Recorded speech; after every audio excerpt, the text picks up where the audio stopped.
Në kulturën edhe mësimet e Ehlibetit, paqja qoftë mbi ta, dërgimi i salavateve nuk është thjesht një përmendje gjuhësore, por një lidhje e thellë që krijon ndikim të shumtë shpirtëror dhe material në jetët e përditshme të besimtarit.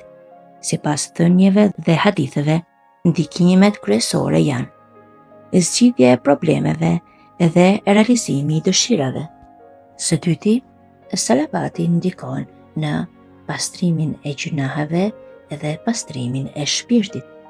Së treti, salavati ndikon në largimin e varfërisë dhe hapjen e riskut, pra të kemi begati në risk.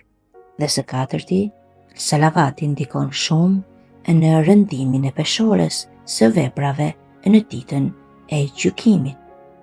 Së pesti, salavati ndikon shumë në përmirësimin e kujtesës. Dhe së gjashti, salavati ndikon shumë në fitimin e dashurisë dhe afërsinë me Krijuesin, me Zotin e Madhëruar.